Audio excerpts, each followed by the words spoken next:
Now, in continuing with Mahasiddha confusions, we have the very quite famous Mahasiddha named Dombi Heruka.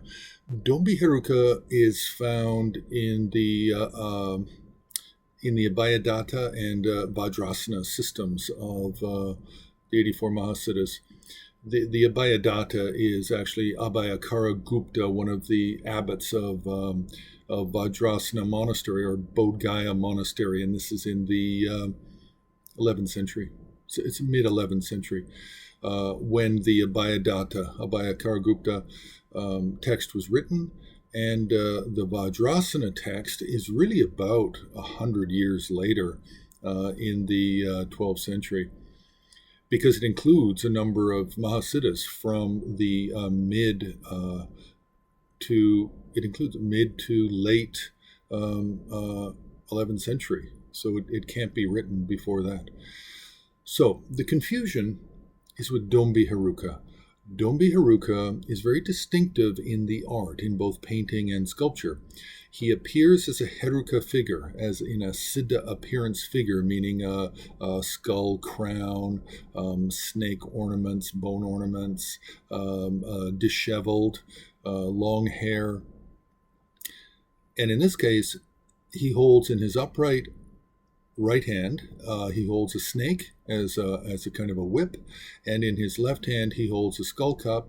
He rides atop a tiger, and he's embracing a consort who's also holding a skull cup. So this is a basic standard iconography that we find in both painting, murals, and sculpture for Dombi Heruka.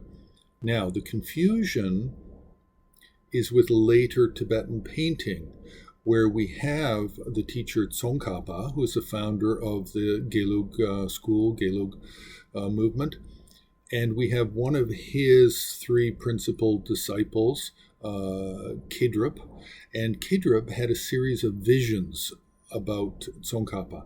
And in one of the visions, he saw that Tsongkapa was manifesting as a Mahasiddha in this Heruka appearance, very disheveled, very Indian looking, with various ornaments, but holding upright in the right hand a sword with flames. In the left hand is a skull cup, and again he's riding a tiger.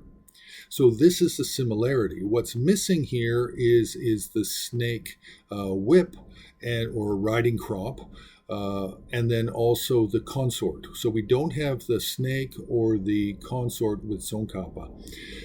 But the Tsongkapa paintings are often done in sets of 5 paintings, so you don't always get any context to know that it is one of the forms of visionary forms of Kedrub. So without the context, then one could easily think, oh, it's a Mahasiddha riding a tiger, doesn't matter what's in the hands, it must be Dombi Heruka. No, that's not the case. You always have to look carefully, because there are many versions of this form of Tsongkapa in across Asia, across Mongolia, Tibetan Plateau, China, the Himalayas.